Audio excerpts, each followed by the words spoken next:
Don't you bother him. Yeah. Conversely, when the devil comes at you, maybe it's because you're trying to do something right. DJ Golatt, grad transfer from Morgan State, the Largo, Maryland native. The last two games, he has been absolutely sensational. They talk about him. Welcome to Truck and Chubby Sports, where we back in our yapping, we ain't never capping, and that's a factin'. So what's happening?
Yo, what's going on with everybody up out there, man? Welcome to Sports with Truck and Chubby.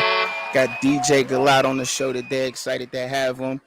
He is the 2016 All-State, one of the top quarterbacks in Maryland. He was the second team All-State honoree, regional, junior year, and in Nike Regional. He broke the school record at Bowie with 400 against, who was it? It was 439 yards. He was this 2022 All CIAA first team quarterback, none other than Dion, DJ Golatt Jr. What up, man? What's going on? Wow, that was a great intro, man. Appreciate that. Appreciate that. But I'm good, man. I'm blessed. Blessed to be here. So I'm happy to be here, man. No doubt, man. Hey, shoot, man. Look, I appreciate your time today, brother. Now, I also forgot to mention that you was the MEAC Rookie of the Week, the Stats National FCS Player of the Week. You know what I'm saying, too. So let me get that up in there, too, man. Just a little bit about your hobbies, man, your music, man. Like, who's in your playlist right now, man? Wow. So my playlist ranges, man. It ranges from R&B to hip hop, pop, soul, whatever I'm feeling during that day, whatever I feel like the vibe is. You know, some days I have like old school days, so I might have some Jodeci in there. I might have some Michael Jackson in there. You know, but for the most part, I do like hip hop. I do like hip hop. I like Drake. Nice. Of course, I like Lil Wayne. On my playlist right now, it's some. I have to check. Actually, let me see. Gotta be some CB on there. Gotta be some Chris Brown. You don't like Chris Brown? C Breezy was cool when I was young. His albums these days be having so many songs. I'm like, man, I don't even got enough time to listen to all 30 of these. Like, it's a lot. I listen to like 21 Savage. His album was pretty good. Rallo Rodriguez. Some younger guys. All right. All right, for sure. All right. So I see that you got into a little bit of youth coaching, man. You want to tell us a little bit about that? Like, what are you coaching the youth with? Yeah, so I coach quarterbacks with the youth. Kids that are around my area. Kids that go through some of the same struggles I went through growing up in terms of just being able to have a coach. You know what I mean? Like being able to have like a real quarterback coach that's been through the system and things like that. But yeah, coaching kids. I hosted a quarterback camp, or not even a quarterback camp. It was a full football camp, nice. All positions. It was a bunch of kids out there. We got some great. It was a great time, great event. I will Right. be doing another one this upcoming year, so I'm excited. So yeah, so coaching kids, Okay. man. So when is that? When is that date? You go ahead and drop that date so everybody can know when you dropping that. It'll be this summer. It'll probably be around July, like Okay. around like probably mid July. So I'll make sure once all of that is finalized and everything, I'll definitely give it out to you so you can give give it out to people if they want to hear it. Nice, man. That is nice. That's dope, man. That's dope. So yeah, because growing up in Largo, Maryland is where you're from, right? So Yes, sir. how far is that from Baltimore? Oh, from Baltimore, that's about an hour. That's Okay. about an hour. So Largo, Maryland's on the PG County side, Okay. which is like I can get to DC in 10 minutes. All So right. it's like right outside of DC, like Kevin Durant side. Nice, nice. Yeah, because Yeah. growing up, I tell a little bit about growing up in Largo, man. I know it was a little bit tough and everything out there, and I think it's dope that you're giving the opportunity to some of the youth to, have something different and forward to look to, man. I really like that, and I appreciate that for you, man. I think we need a lot of more guys out there like that, man, to use their spare time and everything that you got going on, such your training and everything. So you know so I wanted to ask you about so you went to school for physical therapy, is that correct? Is that what it is? I Okay. did. I did. Okay. So yes. So that was my concentration for my degree. I earned my bachelor of science degree for that. And so yeah, physical therapy. That was my passion. Yeah, that was what I wanted to do before this whole football thing started to really take off. Honestly. Okay.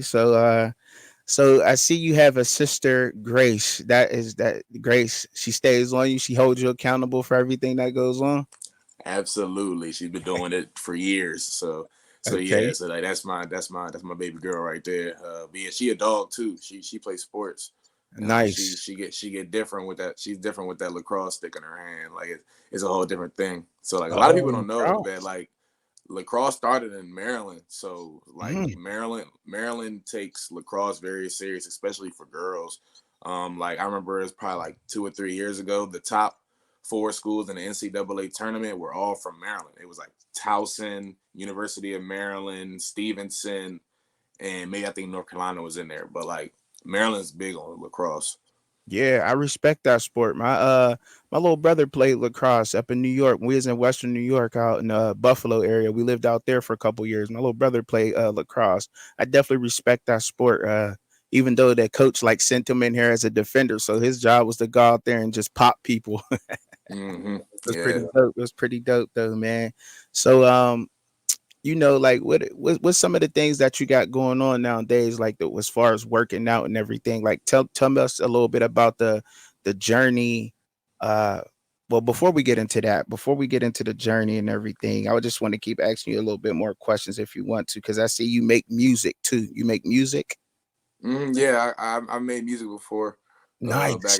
Back in like college, just playing around with your teammates and being with guys from different areas and places. Okay. You guys find bonding and different things other than football. So All yeah, right. music. I've made music before. Yeah.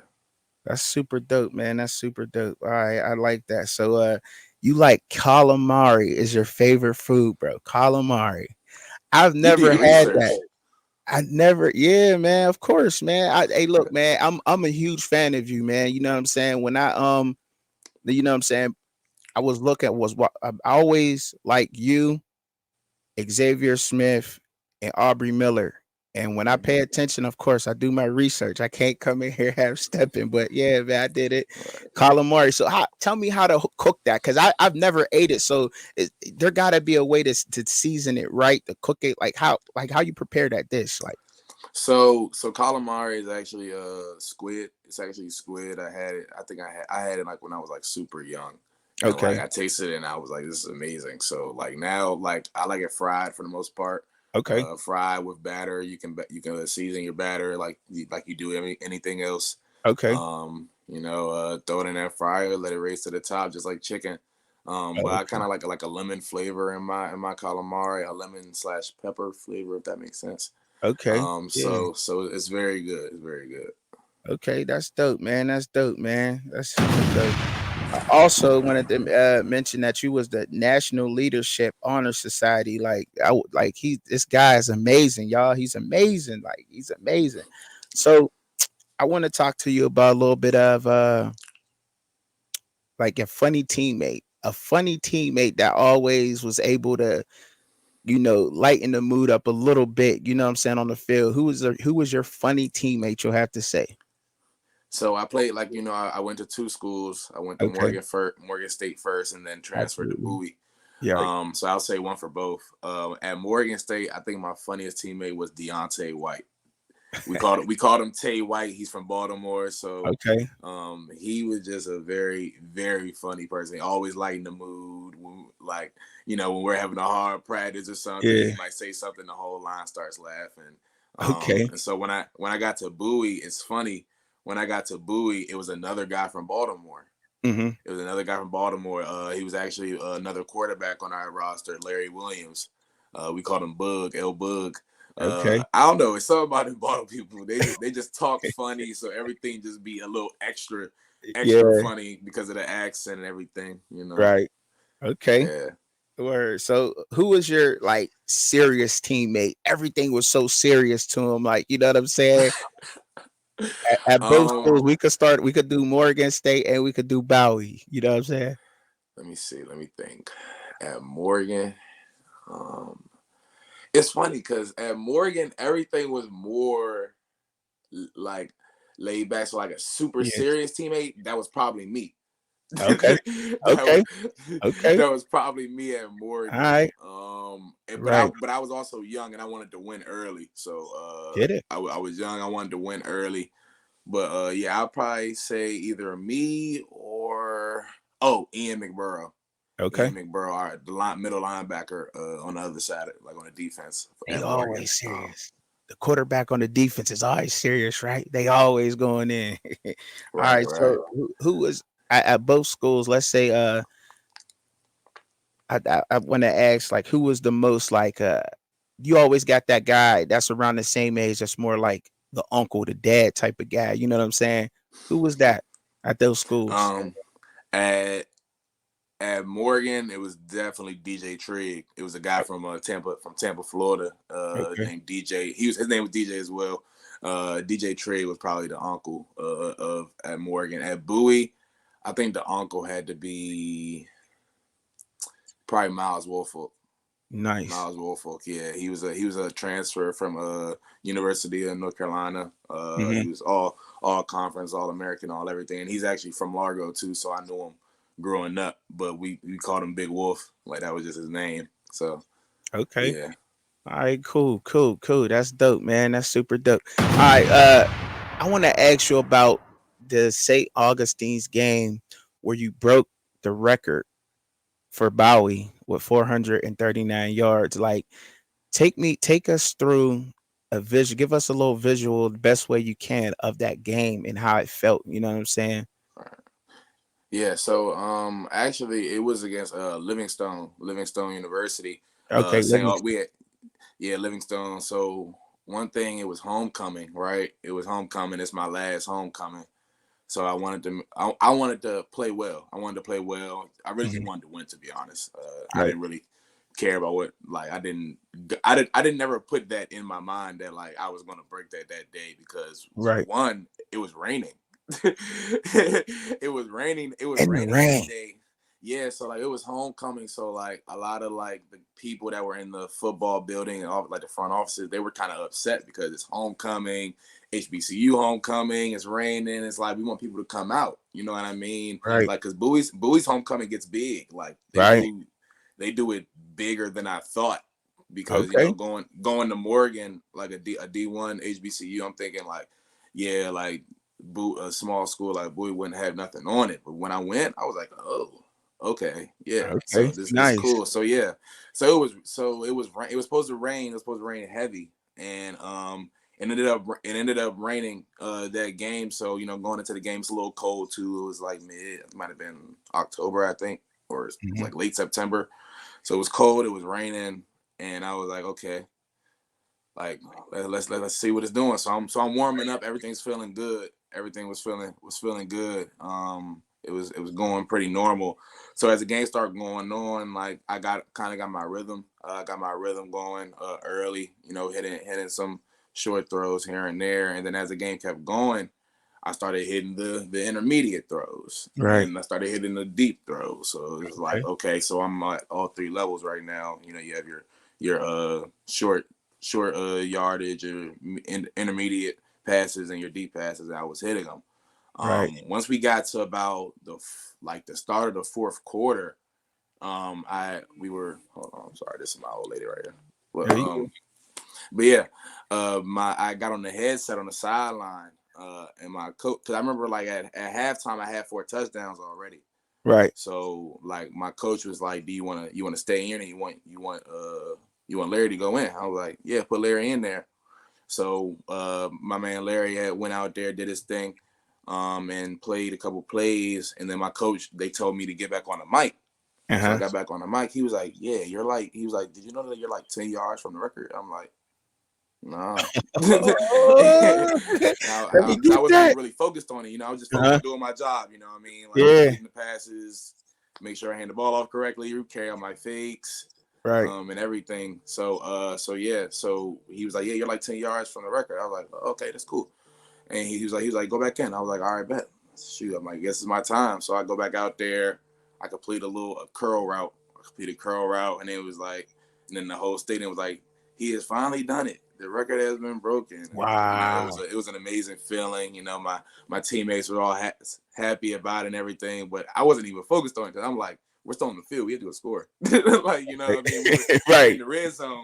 Larry had drove us down there to the red zone, so I'm like, all right, we got to go score. So yeah, we had did that, and you know, it was a great time, great moment. Word, man. Word. I like that. I like that. So, like, obviously, you know, what I'm saying. I just wanted to ask you about a tough. It was a tough game against who was against Shaw, and still you still completed 63% of your passes that game. You know what I'm saying? So you still went off against Shaw, but that was a tough one right there, Shaw. Can you tell us a little bit about that one? Yeah, so going into that entire season, we was the defending 3-time champions at Bowie. So you know, so people they wanted to have our number, you know what I mean? They had us circled on the schedule, you know, and we didn't play Shaw the previous year when we won the conference championship.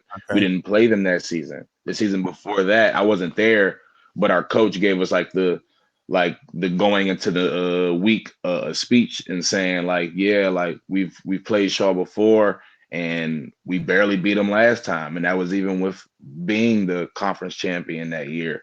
And so like, you know, a lot of guys, you know, like when you start to win a lot, some guys may get big headed, some guys will not, you know what I mean, play down to their competition. And so that game, I just think that as a team, I just think that we ended up playing down to our competition that game, and me even as well. You know what I mean? I was used to winning.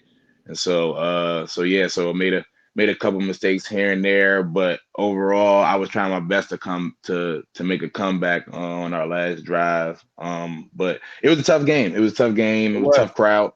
Tough game, tough crowd. Shaw played a hell of a game. And yeah, we just didn't pull that one out. You know, you win some, you lose some. You gotta be able to live with it. Right. But yet and still though, you still played pretty well. I mean, statistically, I mean, you can't knock that. You know what I'm saying? So I just wanted to you know, now we getting into like after the season, you know what I'm saying? Going into the draft process, you know what I'm saying? Like like the workouts and the combine and stuff like that. Like how was that experience for you? How was that experience? The experience was tough, man. The experience was tough. You know, going through the systems, or going through the system of like the football world, you know, trying to get to that next level, and doing everything like that. But I would never trade the experience for anything because it taught me more about myself than I could ever imagine.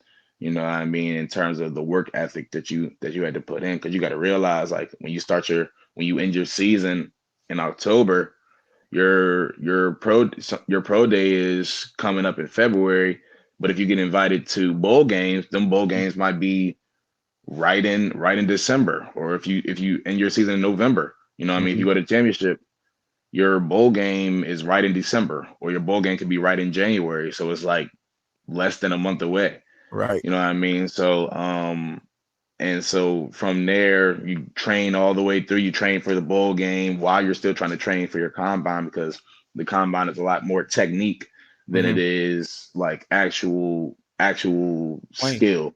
Right. You know what I mean? Okay. And so yeah, so that training was definitely hard. Coming from my situation, I kind of had to almost manage myself in terms of like who I wanted to train with and things like that. Just because of funding. At the time I didn't have 30 or 10 to 20K to go live somewhere and you know what I mean, pay for this super duper big trainer and everything. So I'm still with the guys that I've been with, you know what I mean? Myron Flowers, Mark McCain, Bryson Spinner, Coach Aaron, things like that. So I was already ready for it, to be honest. Like I had been training for this my whole life. Because Right. I felt like this was the way to show my talents that God gave me. So yeah. Right. Hey, so that's why I look at guys like you, man. You know what I mean, and realize that a lot of our, HBCU guys are already at a disadvantage because they don't have this facilities and the trainers, like you said, of other D1 Power 5 schools. You know what I'm saying? And Mhm. and that matters, and right, that matters. So hopefully, Everything, the trainers, it goes from the trainers to like not having a nutrition staff to not, you know what I mean, to like it's in December and January in Maryland, it snows. right, Like, you know what I mean? So you're busy trying to run the 40. We don't have an indoor field. right, So, you know what I mean? Like we don't have the funding for indoor field. So it's like when it snows, it's kind of like you either gonna suck it up or you ain't gonna do it. So right. I'm out there in my cleats with 3 pairs of socks on, trying to get ready to run a 40. You know Right. what I mean? Running a 40 in a coat. Doing everything that I can, man. I rather like die trying in terms of trying to get somewhere. You know what I Right. mean? So That's yeah. why. That's why, guys. Because that's what the NFL need. To me, in my opinion, I believe they need more guys like y'all that have to work so hard through so much adversity, even to get to that level, that hunger, that drive that y'all have to get to that next level. It's always going to be there and follow through with the pro career. You know what I'm saying? So, all right, so. And that's why I'm huge on you, man, for real. That's why I like it. Appreciate that. So you spent a little bit of time at with the Commanders and in the Ravens. So first, how was the time that you spent with the Commanders? Like, you know what I mean? How was that experience for you? Oh, the Commander experience was great, man. It was eye-opening. It was eye-opening because the Commanders was after my Ravens stint, right? So Hmm. it was eye-opening, so I could see the differences and organizations and things like that, because I had never seen it really.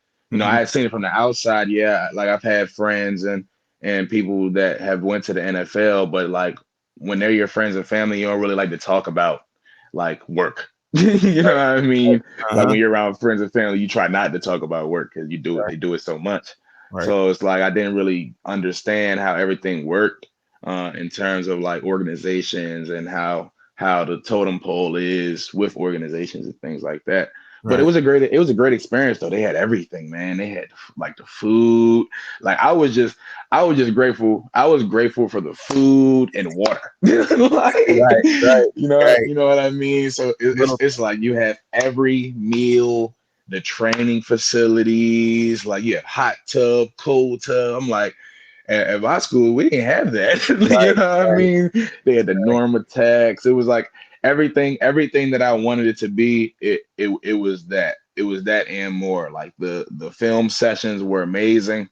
Hmm. With all of the coaches. Like I wouldn't trade it for the world. But Right. yeah, the Commanders thing was nice. It was in VA. We were staying in hotels for camp and everything. You were meeting the teammates and seeing some of the guys that you had seen on TV before, and it was a great Yeah. experience, man. I wouldn't Right. trade it for nothing.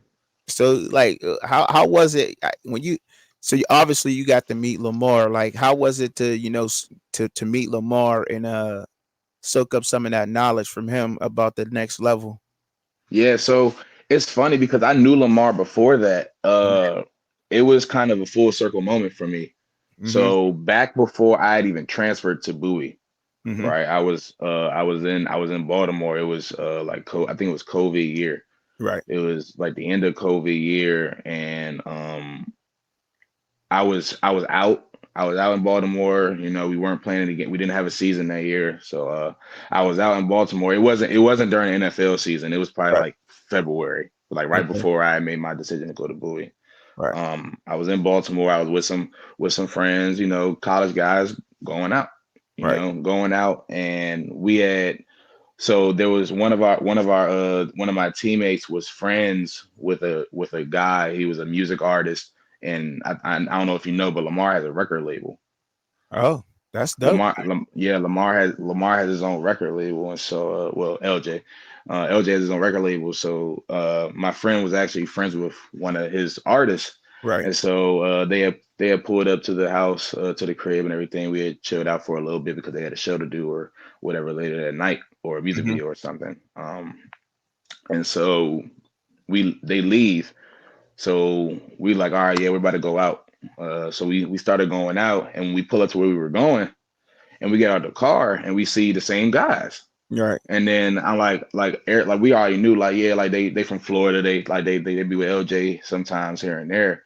And then we was walking around with them, and I'm like, what up, like LJ?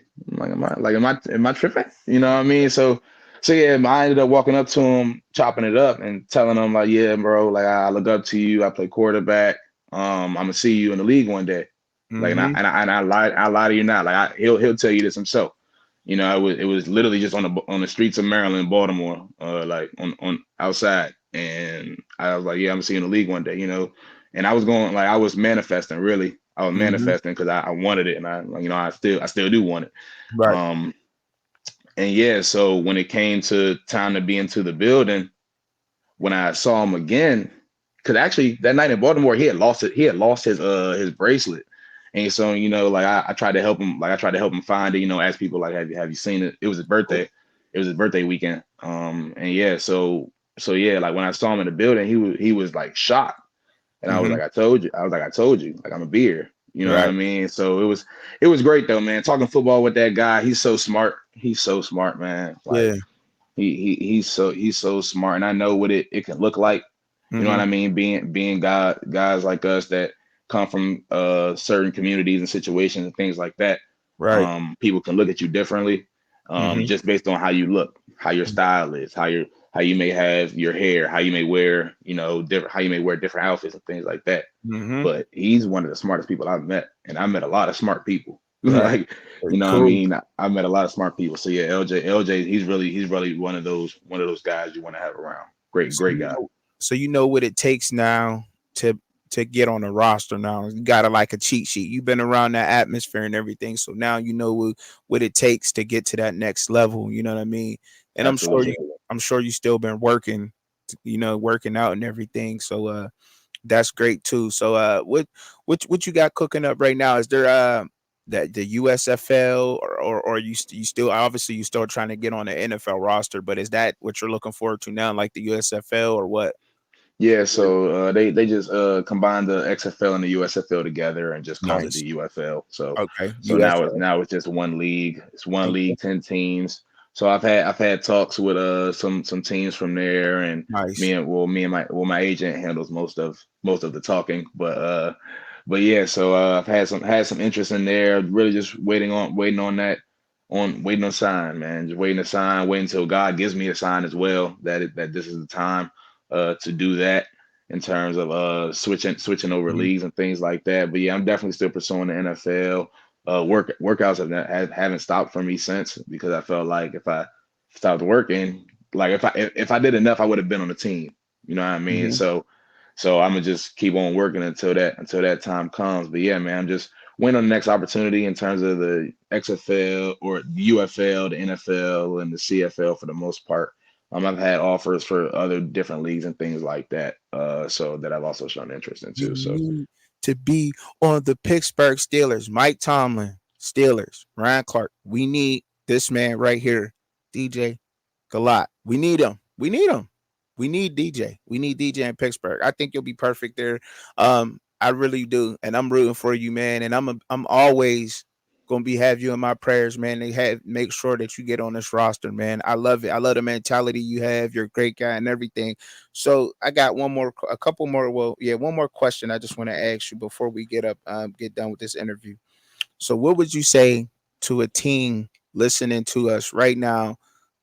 What kind of person would they be getting out of you? What would you say to them? I would say that if they want their organization to be great, in terms of being held accountable, holding people accountable, and being a great teammate, then I'm your guy. You're not gonna find a person that's gonna outwork me. It doesn't matter what position. You know what I mean? Doesn't matter if it's a middle linebacker, safety, kicker, whatever. You're not gonna get a person that's gonna outwork me in terms of being on the field, in the weight room, in the film room, playing connect four. It doesn't matter what we're doing. I'm gonna come out on top. That's just the way I live. If you want a guy that's gonna have a big face in the community, in terms of giving back, in terms of caring about the kids that's in our community, because the youth these days, they go through a lot that sometimes I'm not saying us parents, I have no children, Mm-hmm. but parents don't know about. You know what Right. I mean? Children have their own life too, and it's a lot of things that this youth is growing up so fast, and I want to be able to touch them and help them and give them guidance so that they don't make wrong decisions in terms of things like that. But yeah, that's what I would tell organization. And we absolutely need that in Pittsburgh, in the inner city. Also out there in Maryland. You know what I'm saying? Definitely in the inner city of Pittsburgh, man. It would mean so much to have a pro level guy out there holding a camp to those youth around in that area, man. That is an excellent question, man. Thanks, man. Hey, I appreciate it, man. Y'all get down in the comments, like, share, subscribe, man. I appreciate your time today, DJ, man. Let these Yeah. folks know where they can find you out on social media. Oh yeah, so on Twitter or X, at DJ Golatt, DJ, and then my last name is right there, Golatt. On Instagram, humble_DJ9. Humble. Yeah. Right, y'all. Y'all got it, man. We got the interview here. We locked in. Hopefully, I can have you back here soon, and you be on one of these teams out here, man. I'm praying for you, and we all will too, man. Thanks. Absolutely. You keep doing your thing, man. All You right. keep doing your thing. I like what you're doing. I see the vision. I see it, man. Like you keep grinding, because I see the background looks amazing. The Thank studio looks amazing, guys. I don't know if the podcast can see it. This is a podcast, right? Yes. Yes, it's a podcast, and Podcast and a YouTube channel. Yes. yeah, To the podcast. This guy is doing his job. This is what it's all about. So make sure y'all like, comment, and subscribe to my man right thank here. you, Yeah. thank Truck you. and Chubbs, right? Truck and Chubbs, yep, Truck and Chubbs. You can Chubbs. just call me Chubby. I For rocks with sure. it. I For sure, rocks my with it. man Chubby. All right, cool. Cool. All right, that was dope.